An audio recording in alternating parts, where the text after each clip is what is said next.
Hermanos, que el Señor les bendiga. El día de hoy vamos a continuar con nuestra serie de estudios bíblicos.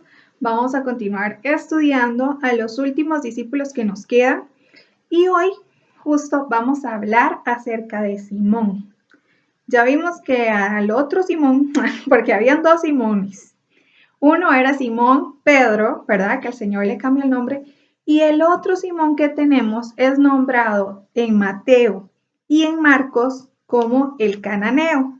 Pero viene Lucas y le dio un nombre, ¿verdad? Que es gracias a ese nombre el que podemos estudiar el día de hoy un poco más de él, porque no se menciona en la Biblia más que cuando se hace la mención, ¿verdad? De los 12 que fueron elegidos por Jesús. Así que Lucas lo llama Simón el celote. ¿Y qué significa celote? Bueno, yo me hice esa pregunta porque no tenía ni idea de qué significaba, pero dice que viene del verbo hebreo, ¿verdad? Caná, que significa ser celoso o apasionado. Así que imagínense qué clase de hombre era Simón. Era celoso y apasionado. Y yo creo que el día de hoy vamos a aprender juntos acerca de Simón, de estas dos cualidades. Es una virtud increíble que nos sirve de lleno en el ministerio del Señor. Y si usted está pensando, no, pero yo no soy ningún discípulo escogido por el Señor. Yo quiero recordarle hoy que en efecto sí, desde el día que usted y yo aceptamos a Cristo en nuestro corazón, eso nos convierte en discípulos de Él. Y es por eso que nuestra misión y parte de nuestro propósito en la vida es ir y predicar el Evangelio. ¿Y qué más que el ejemplo de Simón, el celote, verdad? Ser una persona celosa y apasionada con la obra de Cristo. Yo me imagino que usted, como buen tico, sabe si yo le digo la ultra o la 12, ¿verdad? Usted ya sabe que son esas aficiones de los equipos, ¿verdad? Que hay tanto para Saprissa como para la liga. Estas personas que se reúnen, no importa si llueva, tiemble, relampaguee, si su equipo juega, ellos están ahí, ¿verdad? Al tanto de su equipo para apoyarlo, para animarlo y para, ¿verdad? Entregar su devoción completa a él. Hay muchos historiadores que comparan este tipo de hinchas con este muchacho Simón el Celote, ¿verdad? Era tanta la pasión que él tenía que es comparado inclusive con un hincha de estos del fútbol. Pero él tenía un enfoque, ¿verdad? Totalmente distinto, que él enfocaba toda esa euforia, todo eso para la obra del Señor. Por su nombre podemos tener en consideración que él era una persona entusiasta, ¿verdad? Que era apasionada y probablemente era violento. En la época de Jesús habían tres tipos de personas. Habían fariseos, habían saduceos y estaban los celotes. Los celotes, ¿verdad? Eran revolucionarios y eran extremistas. Vamos a ver realmente qué era un celote en la época de Jesús y por qué era que Simón, ¿verdad?, se llamaba celote. Eran gente muy violenta, eran gentes asesinos, ¿verdad? Su deseo era derrumbar por sobre todas las cosas el gobierno romano. Ellos no soportaban a los romanos y ellos querían destruirlo hasta lo último, ¿verdad? Ahora yo le pregunto a usted, ¿cree usted que una persona con ese tipo de carácter podía ser útil en el ministerio de Jesús? Ya vimos que era violento, eufórico, ¿verdad? Eran inclusive asesinos, dicen, ¿verdad? Que estos celotes eran así. Aunque usted no lo crea, yo sé que usted piensa y va a concordar conmigo cuando yo le digo que Jesús también era una persona revolucionaria, totalmente. Vamos a ver algunos ejemplos de por qué Jesús fue visto como un revolucionario.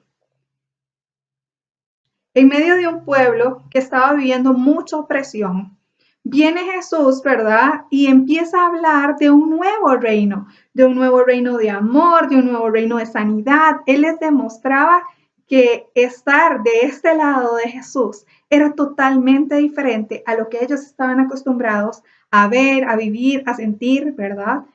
Ahí ya esto lo convierte en un revolucionario, ¿verdad? Es como que venga una persona nueva a contarnos de que existe algo distinto a lo que yo estoy viviendo y que me puede hacer muy feliz y que puede cambiar mi vida. Ese es el evangelio que el Señor llevaba. Eso era lo que Él predicaba. Pero para ese entonces, ¿verdad? Y aún en nuestros tiempos, predicarle a una persona de que existe algo mejor, eso nos puede crear a nosotros como unos revolucionarios por completo. Jesús también era una persona muy entusiasta. Siempre hacía la voluntad de su Padre, aunque tuviera que sacrificar sus propias comodidades. Y todo esto con tal de servir a los otros.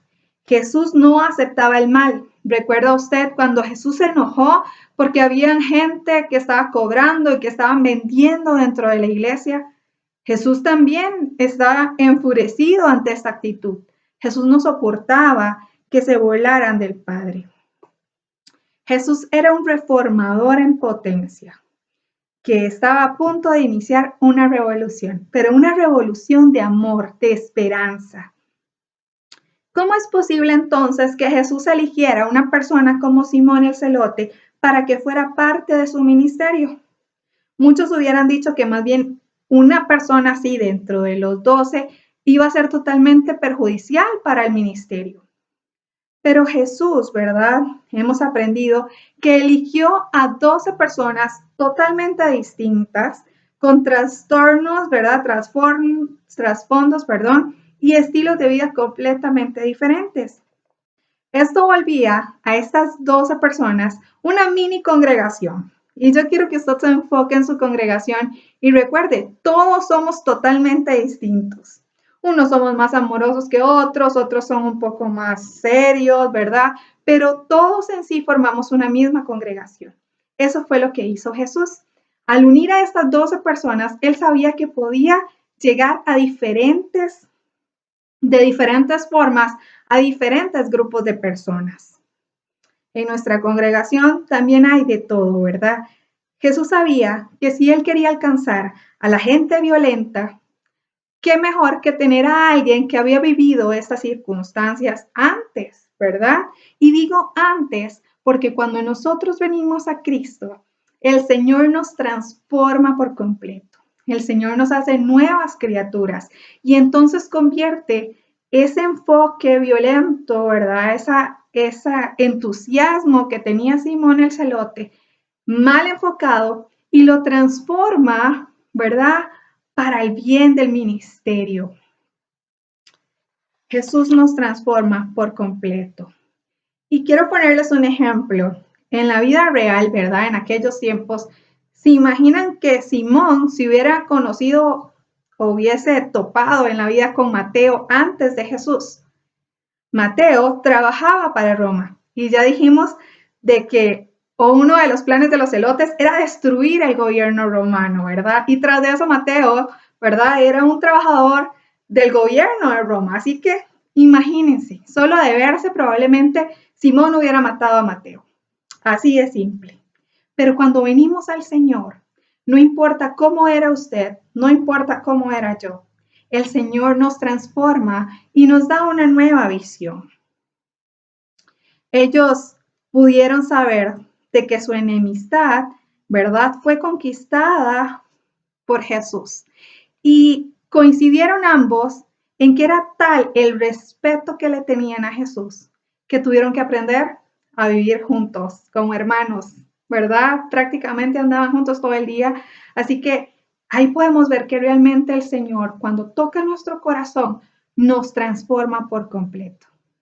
Dejamos el viejo hombre atrás y nos convertimos en nuevas criaturas. No hay nada malo en ser entusiastas.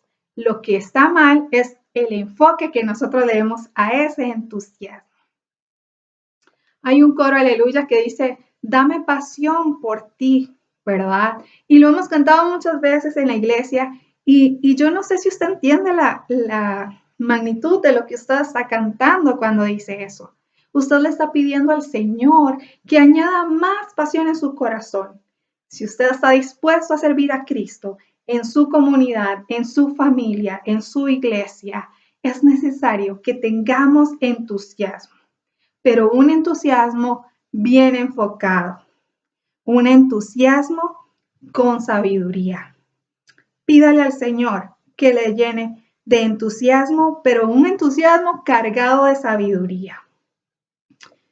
Por medio de la transformación que hizo Jesús en Simón, él pudo dejar de lado sus armas violentas y cambiarlas por un corazón lleno de amor, un corazón lleno de esperanza, un corazón que estaba dispuesto a seguir a Jesús y no solo seguirlo a él, sino alcanzar las almas para que vinieran a él, para que tuvieran ese encuentro que él tuvo en algún momento, que lo hizo cambiar el enfoque totalmente de su vida, sin perder realmente la esencia de lo que nosotros somos.